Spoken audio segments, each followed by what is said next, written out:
So were you an employee or a contractor? Yeah, employee. Yeah. Employee, and you lost 50K as an employee. Yeah, sales is definitely not my forte. I was saying before, you got to stick to your strengths, and like sales is not mine at all. When I first ran the business, started the business in 2019, as you would have been the receptionist, you would have been the HR guy, the accountant, right? Just like every business owner. I've always put down electrician as my occupation my whole life, but the last 5 years I feel like that's not necessarily accurate, and I feel like a bit of a wanker if I put down entrepreneur or businessman or something like that.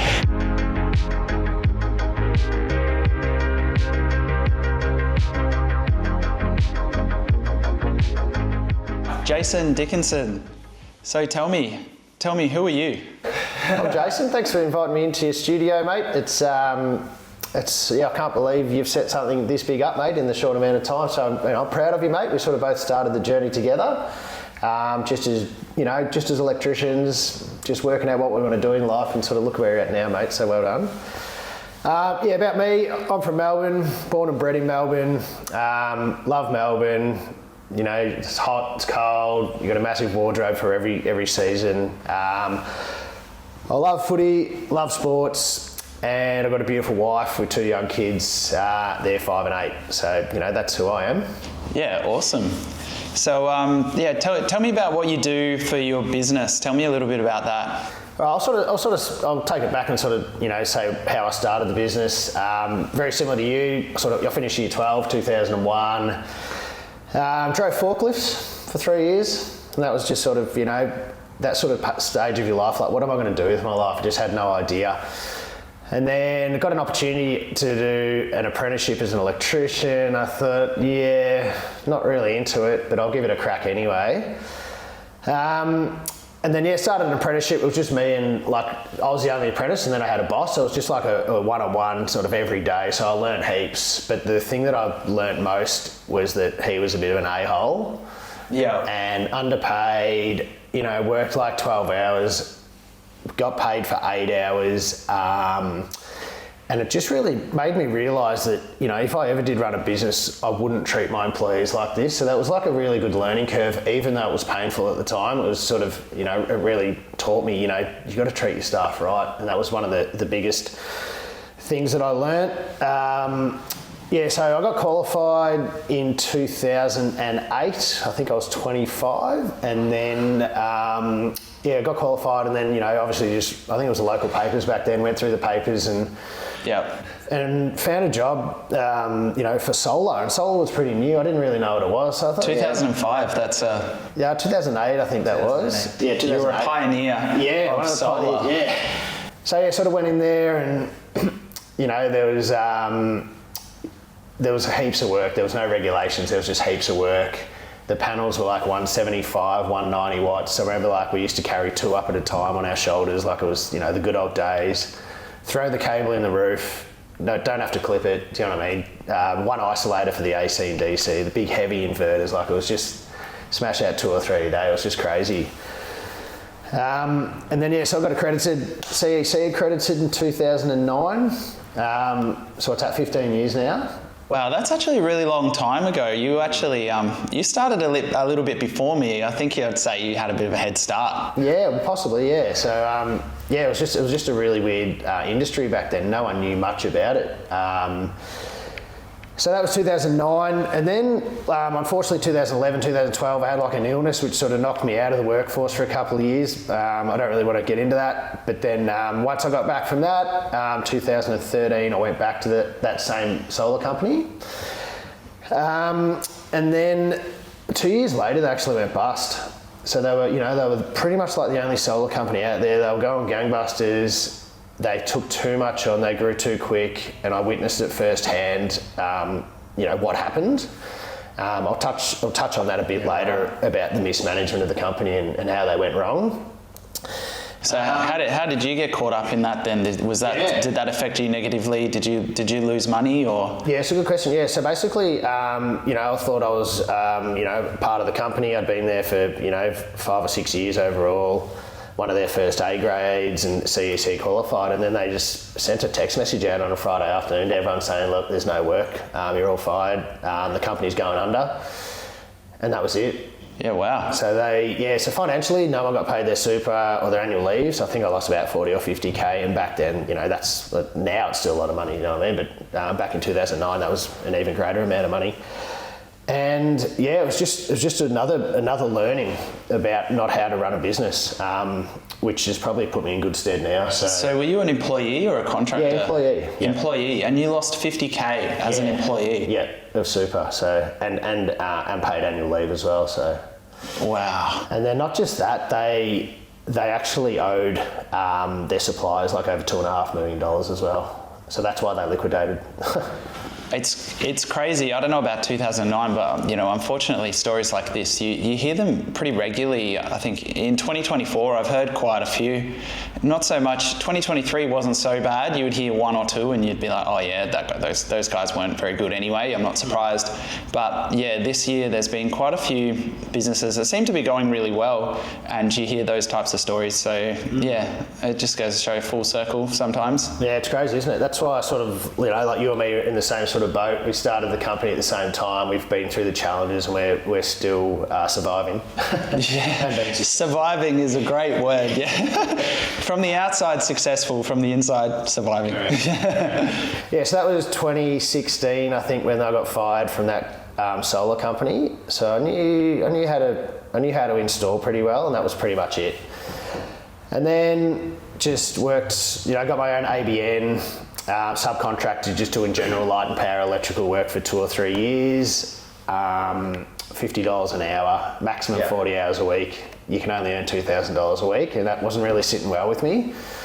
Considering we just had our second child, my wife wasn't working, and we had a mortgage, so I had to make a change. And then 2018, we started subcontracting to solar companies, me and my mate, just to retailers. And there was a little bit more money in that, just compared to just doing the general light and power.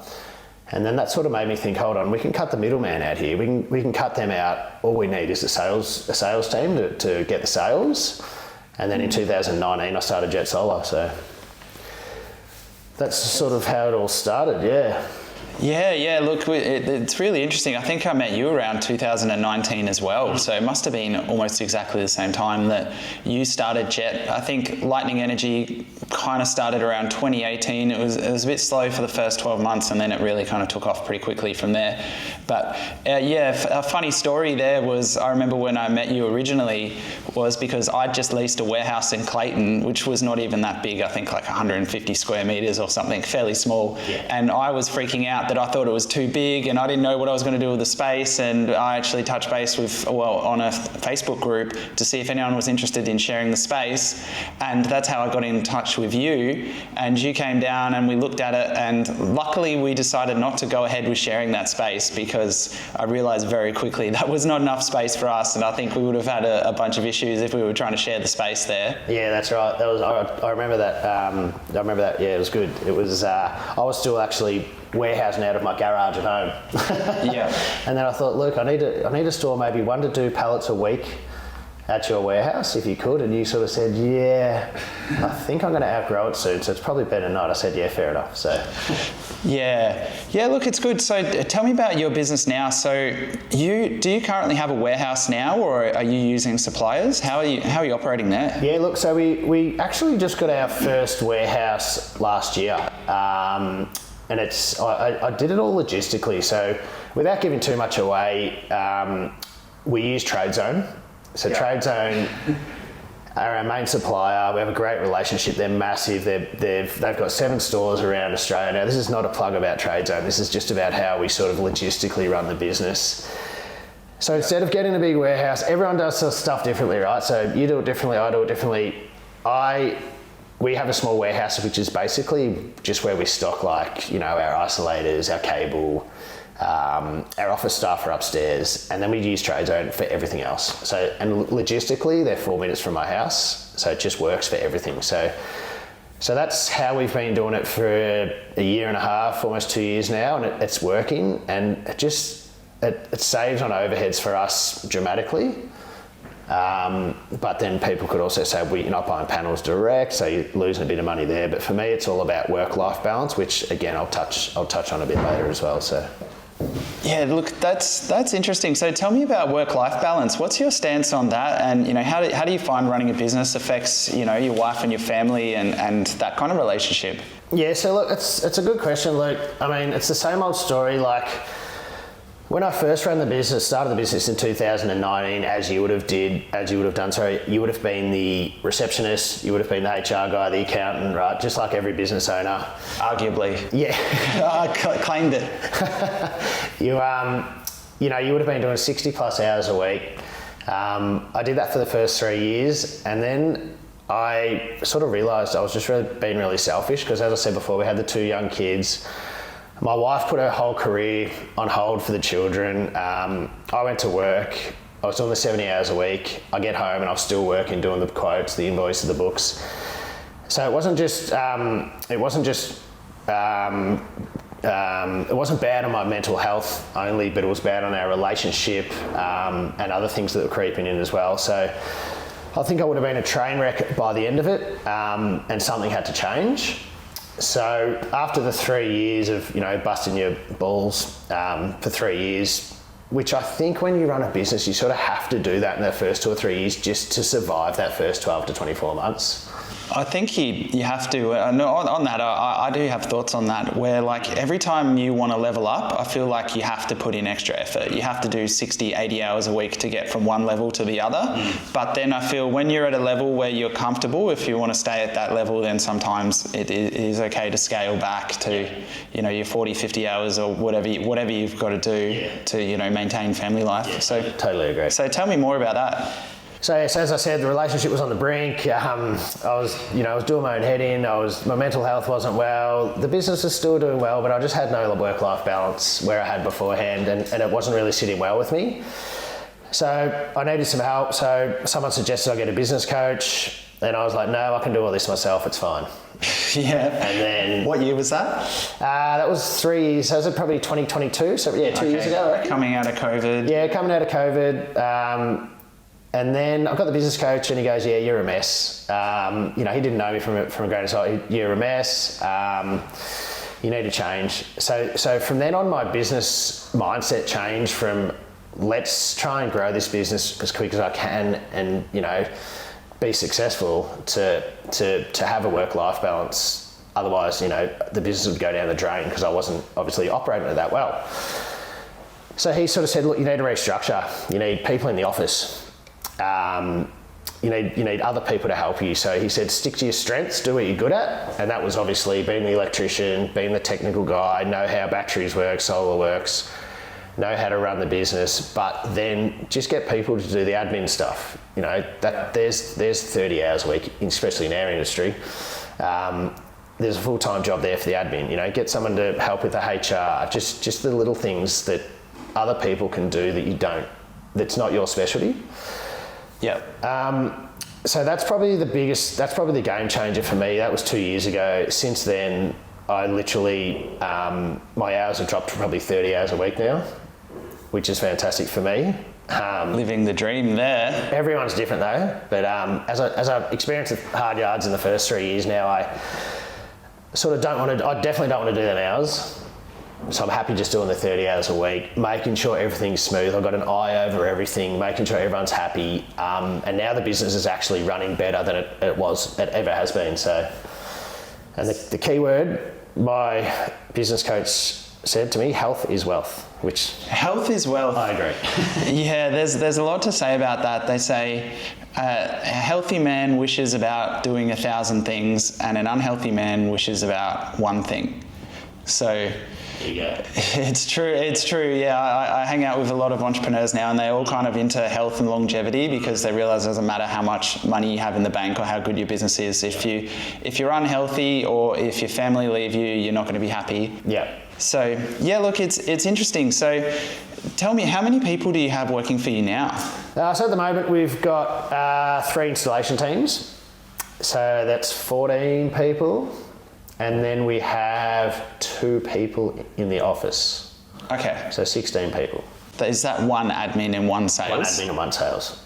And your So sales guy. I'll touch on my sales guys. Yeah, I want to talk about your sales guy, because it sounds like your sales guy is an absolute gun, and maybe I want to steal him. So tell me about him and how much he sells. Just one sales guy. So obviously 3 teams. So instead of calling him our sales guy, he's probably my best mate, Adam. He was also one of the victims of that solar company that went under. Okay. So, as I said, we were subbing. I wanted to start my own business. I needed a salesman. I thought, this is perfect timing. Adam, one of my best mates, he just got fired as well. Excuse me. How about you come over and we'll try and sell subsistence and see if we can make something of this. So that's how we started. And then since then, he's just an ultimate professional. He's a guru of the industry. He knows his stuff, has experience in sales. So he's just the perfect guy for the job, and it helps when we're best mates as well. So we always have, and sometimes, it's not always roses, and sometimes we have disagreements, not arguments, just disagreements. Things get a little bit heated, and we just look at each other and say, hey, Jace, hey, Adam, it's only solar. and that's just like a little leveler for us. So, he's fantastic. I love him, and we'll work together for a long time, I think. So. Yeah. So how many hours a week does he do then? Look, he's a hard worker. I'd say he definitely does 40 hours a week. Yeah. Yeah. Okay. And he's a little bit younger than me, so yes, he's a hard worker. Loves his job. Good at what he does. So I can't fault him. And he's an absolute asset. So. Yeah. Yeah, well, that's really good. If you've got 3 teams and 1 sales guy, I mean, I've got 5 teams and 6 sales guys. So yeah, when you told me that, it raised a few questions. I came back to the sales meeting and said, hey guys, I think you guys need to pick up your game a little bit, because I've heard Jet Solar are getting a lot more with a lot less. So look, it's possible. But the interesting thing about sales reps is it's just very subjective. Like, I've had a lot of sales reps where, I've had them on for say 6 weeks and they've barely sold anything. And then you have other people that, sell, 150 grand or something just in their first week. So yeah, I've definitely hit the jackpot. I know that, and obviously, he gets rewarded for it.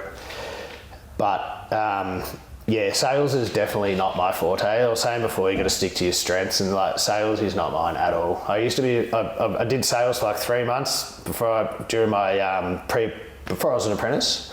And I was just no good at it at all. So he obviously loves sales. That's his gift of the gab, and I leave that stuff to him. We talk about decisions together, but he runs that part of the business. So. Okay. Yeah. So when people ask me about what I do, or I always find it funny when I go to a doctor's clinic and they put like, what's your occupation? And I've always put down electrician as my occupation my whole life, but the last 5 years I feel like that's not necessarily accurate. And I'd feel like a bit of a wanker if I put down entrepreneur or businessman or something like that. So like, what do you consider yourself? Like, what do you consider your occupation now? Would you call yourself you're a hardcore electrician, or? It's a good question. Like, I filled out a form the other day and I wrote electrician because I'm just used to writing that. So I feel like a bit of a wanker too, and I put down like, director or CEO. Yeah, operations. Yeah, founder. Yeah, something like that. But yeah, I think I still put down electrician, but because at heart I'm an electrician. So yeah. But the business coach says to me, he goes, no, you're not, you're a leader, you're a manager. Yep. No, I'm an electrician. So visionary. Yeah. So I mean, there's so many words, but... Yeah. But, we're both tradies, and once we get out of that tradie mentality, I suppose you could call ourselves business leaders or CEOs or... Thought leader. I mean, the list goes on of the possible names. But yeah, okay. So it's good to see that. Yeah, you consider yourself an electrician. I mean, each to their own. I've moved away from being on the tools. I haven't been on the tools since COVID. So that's a long time. Besides 1 or 2 days when we did the showroom fit out, I was on the tools. But yeah, not too much. Yeah. So where do you see your business going in the next 5 years or even 10 years? So a good question. Again, if you asked me this before the business coach, I would have said, I want 20 teams. I want to turn over 30 million, But then again, because that mental health thing sort of got in the way, which was a good thing.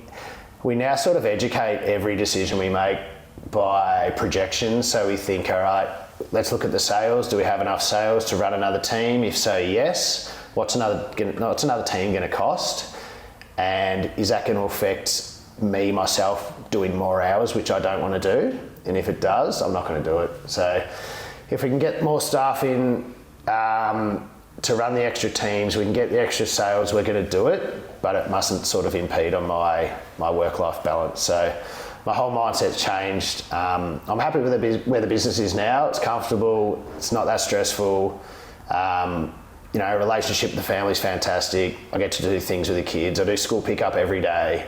So I just have to, because my wife, she has to work and have her life as well. So we just have to make it work. And for the business to get in the way of that is when I've sort of got to say, no, I can't do that. Yeah.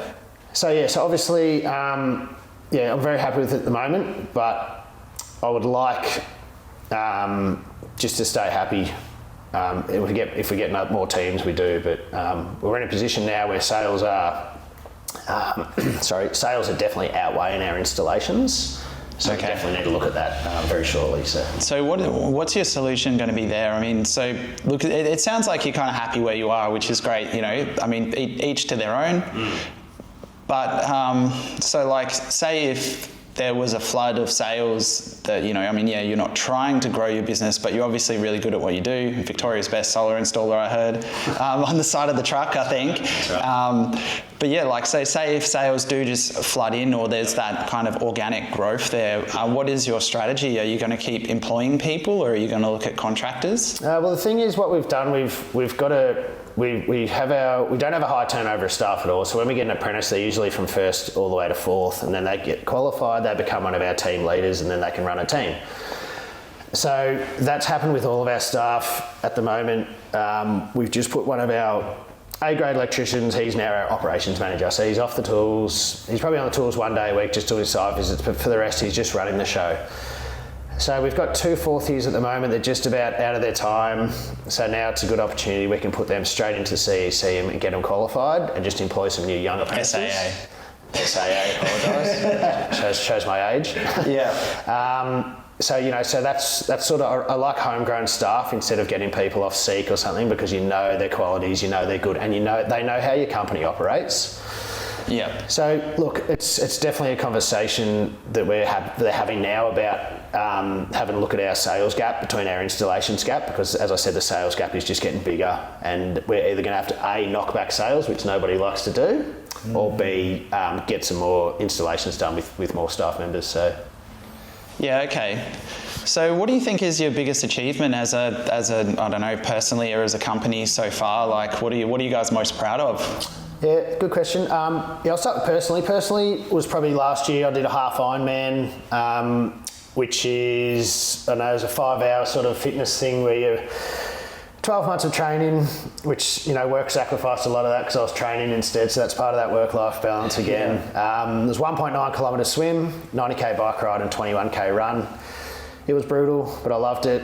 That was last September, 2 Septembers ago, and I haven't trained since. Yeah. Okay. And then business-wise, probably getting recognised on Solar Quotes as like the legendary status. So it's like a little bit of a badge they do, a bit of a rating system. So I think you've got to have over 150 or 200 whatever it is, star reviews. And to be like the only Victorian company on there was I was quite happy with that. So we're happy with that achievement, because you can't get it if you're in business for a year or two. You've got to be in business for at least I'd say 3 to 4 years to get that amount of reviews. So.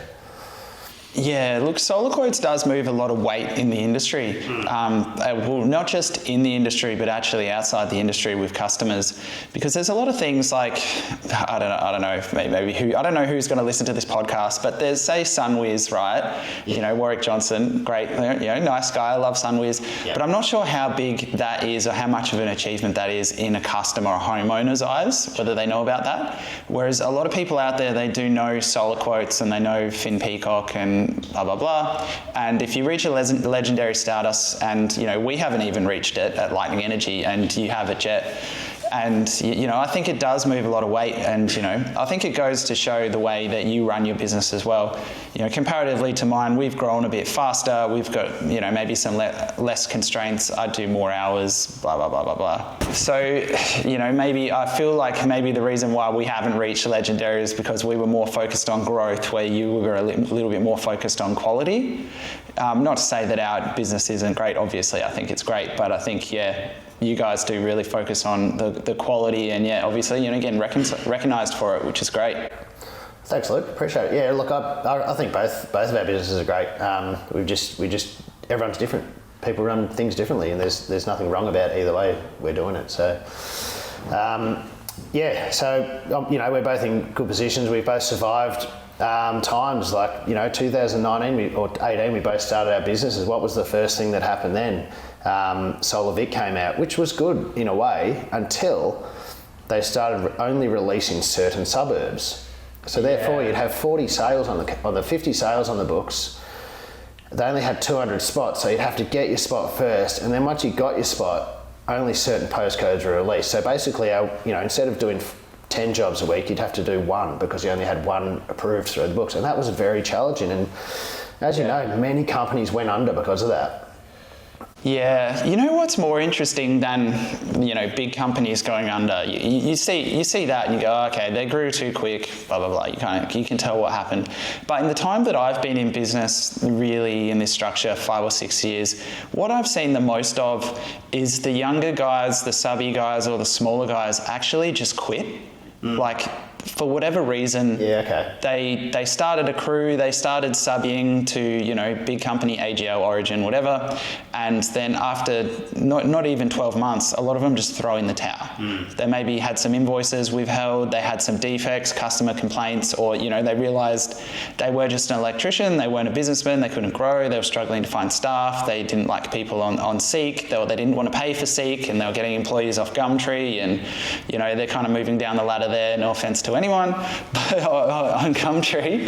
But yeah, look, I have seen a lot of business owners and the younger guys, like that started around the same time of us or past us, actually pack it in within 12 months.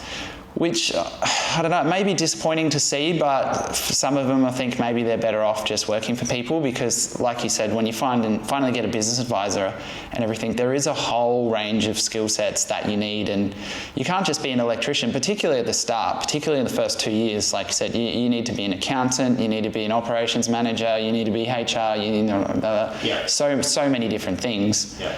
You know, you need to be a plasterer, painter, roof tiler. Yes. Yeah, it's crazy, isn't it? Yeah, not everyone's cut out for that. And just on that, Luke, you know, as you're saying, a lot of people quit or a lot of people choose to do something else. And I think, as I heard you on a podcast the other day, the solar sidekicks, and I totally agreed with all the regulatory bodies you had to deal with. You had rebates. So rebates, you know, you talk about the other, you got STCs, you got Solar Vic, you got ESV, you got WorkSafe, you got the CEC, you got the SAA, licensing, you got, it just goes on and on and on. And that is a lot to deal with as an electrician. Well, yeah, look, it's a lot of bureaucracy there. You know, you can see why I talked about, you know, Elon Musk and Donald Trump proposing the Department of Government Efficiency in America, and Elon's strategy there was basically to come in and get rid of a whole bunch of government organisations because they reckon it's too much government spending is going into over-regulating industries, and Australia is a perfect example. I imagine America is similar or worse, you know, where we're looking at so much overlap, and particularly for us, since we got into hot water and we got into air conditioning, now we're dealing with the VBA and we're dealing with all the, you know, Essential Services Commission, and we're dealing with the VEU. So I've got about 10 different organisations that I need to be cognizant of at any one point in time by doing a few different things, by trying to diversify. So you can see why a lot of people don't want to diversify and they just want to do one thing really well. Yep. So I've got a friend at a local football club. He runs his own air conditioning company. I think they've got about 30 staff, and he has a full-time office lady that just does rebates. Like, that's her job, just rebates. Like, she's just Solar Vic all day. I've got 2 people doing that. I've got front end. Crazy. Yeah, we've got front end and back end. Yeah. So we split it, but then hot water there's a separate person who's basically in charge of hot water and aircon. Yeah. And then so we've split solar and battery. One person handles solar and battery, another person handles aircon and heat pumps. Yeah. And then there's a little bit of front end, back end, and another scheduler. So we're quite admin heavy, but I do like to not overwork myself too much, but I do definitely do more hours than you. I like to push it pretty hard. I'm more concerned with kind of growing the business and reaching the top or as high as I can get than you.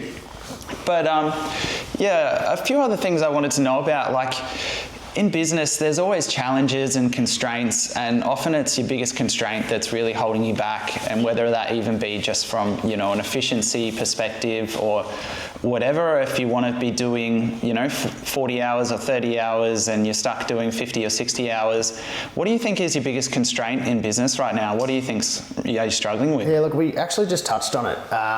The biggest thing for our business, not me personally, but for our business, is the paperwork side of things, Luke. It's just monotonous. Like, it just takes, it is so much work for so little reward. Like, just to get approvals, pre-approvals, then you've got to get photos and serial numbers. And if one thing doesn't match up, then you've got to do another whole 2 hours of trying to work that paperwork out again and again.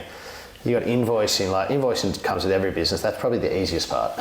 Yeah. But and then we obviously the safety side of things is fantastic. We love the safety side of things. But WorkSafe come to site. They delay you for an hour, but which is good because they catch out the cowboys. But just the different licenses as well. There's battery, there's solar, there's PV. It's just everything just seems so overcomplicated in this industry, and I think it's setting us back more than growing the industry, which I think you touched on the other day as well in your other podcast. So that's probably the biggest constraint I've found in our industry and in our business. So. Yeah, we talk about over-regulation, and I won't go into specifics. If people know, then they know, but the electrical inspector that I was talking to on a podcast last week, he was saying there'd been instances where he had been contracted to go audit installations multiple times by different government organisations. So he would inspect it, I think, as part of the Energy Safe Victoria kind of thing with the normal inspection, and then there might be a Solar Vic audit, and then even a CER audit on top of that. Yeah. And it makes me think, well, who's paying for this? It's the customer, or it's the taxpayer, or it's getting forwarded back, it's getting added to the invoice. It's all coming back to the people at some point, and it's all just increasing the cost of solar directly, or just increasing the cost of living because the government's got these big bills and all this debt that we've got to pay back over X amount of years, which you can see the debt that we're getting is just growing more and more, that our kids are probably never going to pay it back. Yeah. Yeah, so look, it's crazy. Government over-regulation. We'll see what happens in America. I think if this Department of Government Efficiency comes in, and it's funny, I listened to a podcast of Elon, people are like, oh, what are you going to cut? Maybe 10% of government? And he's like, more than that. I mean, he cut like 90% of the employees at Twitter, and Twitter's still running fine. To give you an example of how ruthless he can be, I think it's called zero-sum accounting, where you basically go through, put all of the invoices on hold. Everything that comes through to you has to be justified, which is a good thing to do in your business if you are looking to increase efficiency, is basically just go, what, so many invoices go through zero, and you just like, whatever, reconcile. If you go sit there for a week and go, no, absolutely everything that comes through zero, we've got to look at this and go, what is this? Do we really need that? Can we get rid of it? Like, it really has to justify its existence. Yep. Which is a good thing to do every now and then with your business. So if there was one thing or multiple things in the industry that you could change, what do you think you would change? Well, the multiple things, look, the first thing I'd change would definitely be the paperwork side of things. I don't think we need 3 or 4 bodies doing the same thing. I think we can amalgamate some of them to make it easier. The main concern for me, which is industry related, is the distributors in Victoria and the retailers. Like, we've got 5 or 6 distributors. There's different rules for every single one. That is. Oh yeah, the DNSPs. Yeah, the DNSPs. Yes. So you've got AusNet, City Power, United, Gemini, Powercore.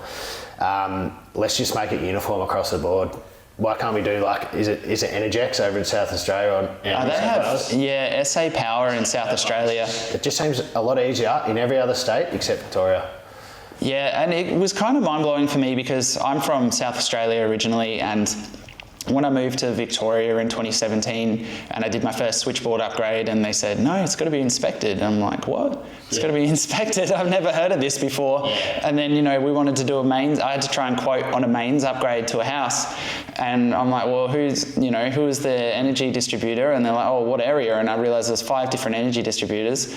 So it can be very complicated to learn. I mean, you kind of it kind of normalizes after a while. I mean, we're kind of getting our systems down pat so we can get it done somewhat okay. But look, yeah, you're right. Sometimes you have to stop and think, like, is this justified? Could we streamline this in any way? Like, maybe not the distributors. I think they own certain areas of the grid, but even if they adhered to the same rules, maybe. Well, we just find it difficult, like when you've got 2 electricity meters on the one site, there's different rules for different distributors, and sometimes you have to go to site to put a 2 amp main switch in, sometimes you don't. It's just nothing, there's no real uniform result for any of it. So, and the other thing I'd change, Luke, is probably to start a solar business, there must be some sort of qualification, some sort of requirement. You can't just you can't just roll in, grab an ABN and say we're on tomorrow. Do you know what I mean? Like, do you mean in reference to do you mean in reference to being an electrician or having trade skills? Because I've heard this argument. I've actually taken devil's advocate here and taken the other side of the fence and said, just because you're an electrician doesn't mean you know anything about running a business. Yeah, fair call. So like, what's your thoughts on that? Like, let's make sure you've got to have at least your grid connect design. Yeah, okay. Not just, like, obviously, just something within the industry, you can't just... Competency, so like a technical nominee or something like you would for an electrical contracting license. Just some sort of industry presence or some sort of industry qualification, like you've spent 6 months in the industry and you have your PV grid connect design. Just something that separates, the person with nothing compared to the person with something, just so...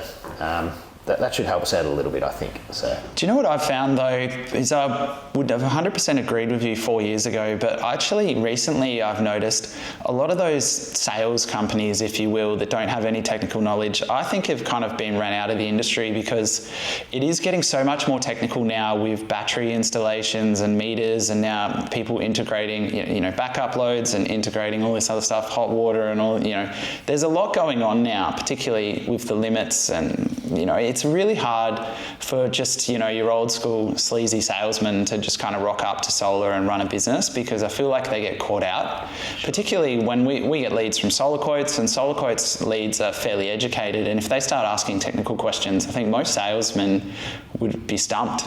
Yeah, I think that's a good topic. We can start just quickly. Yeah.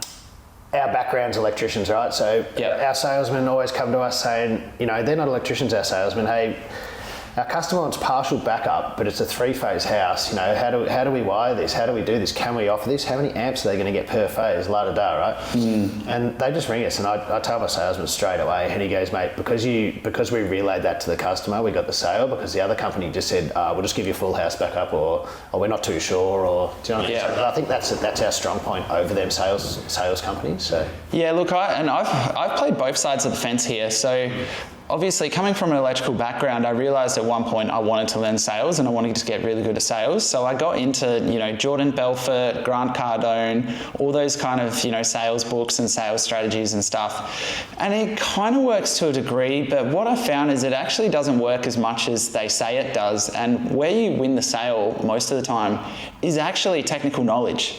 When people look at you or they listen to you talk and they go, this guy actually knows what he's talking about, and he's not just, trying to bamboozle me or confuse me or, use some reciprocity or scarcity or make up some fake discount that's going to be ending at the end of the week. Like, a lot of those sales strategies don't work as well as people think they do. Yeah. And yeah, look, we don't really do that. So my guys now, most of my sales team have been with me for years now, and they're not electricians. Some were, but they've moved on. But like they've been trained pretty well, and they go through very thorough training. We have a lot of training sessions with different manufacturers. Almost every week we've got something going on. So we're always pretty busy staying up to date because there's so many different inverters, and particularly for us, if we're selling Enphase microinverters, or we're selling SolarEdge, or we're selling Tesla and different batteries. It's so technical. If you don't have the knowledge, you're just going to be dead in the water. Yeah, I agree. That's good. So we focus. Like we used to sell everything. We used to offer everything. So if a client came to us and said we want a Solax, we'd say no worries. Yeah. But over the years and years, we have now streamlined our processes. So we only offer, I'll name them because I love them. Yeah. Sungrow, love them. Tesla, obviously, and Enphase, and the occasional Fronius as well.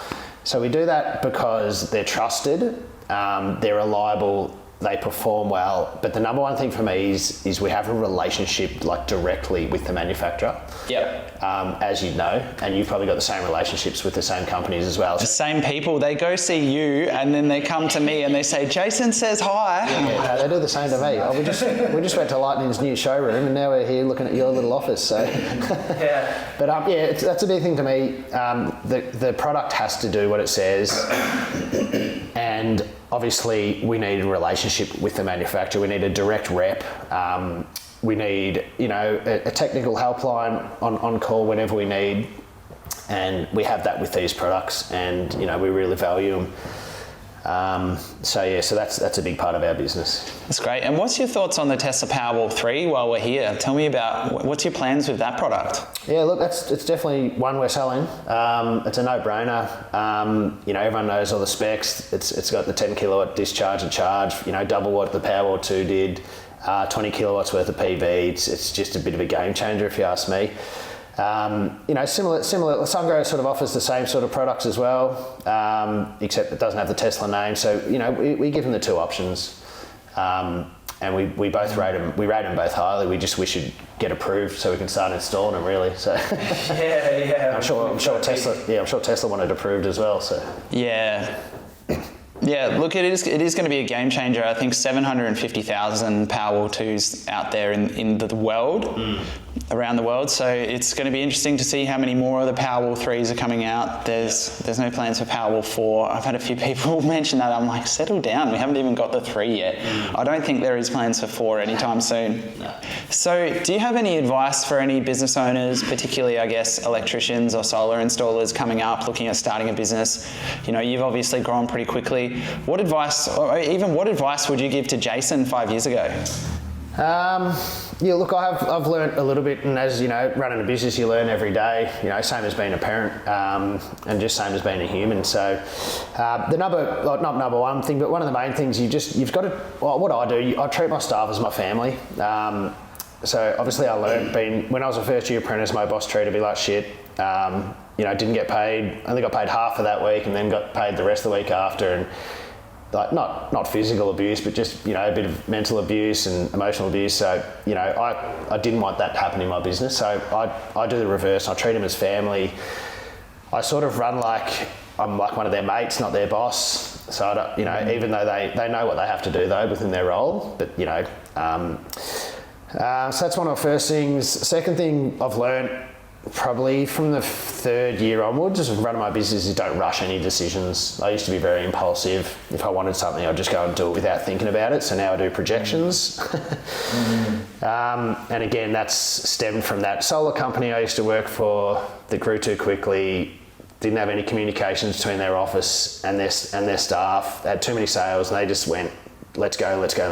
Staff was still on inverters, staff was still on panels, no one would know. Yeah. Just tell them it's going downhill. So always think about your decisions and don't rush them. Got a couple more. So you've got to seek advice off others if it's not your expertise. It's just something I've learnt. Don't try and be a salesman. In my case, if I'm not a salesman, I did try that and didn't succeed. So you didn't do well because, I mean, you have quite good technical knowledge and you'd be good at building trust, which I think is really, well, you know, some people say that's what sales is essentially, is just about trust. You know, it's like, do you trust me to do the job at this price and you think it's going to be all right? Yes or no? You know, that's often what it comes down to. So did you find that you would say in your words that you struggled with sales? Yes, I would say I struggled because I was probably too honest. And look, obviously you've got to tell the truth, but I was too honest. I'm more of a relationships person. I just don't have it in me, so. Do you find it was kind of expectation handling of letting them know in advance things that might go wrong? Yeah, you're right. Yeah, I was probably, as I said, I was probably just too honest, and yeah, I just felt awkward doing it. I just didn't feel natural.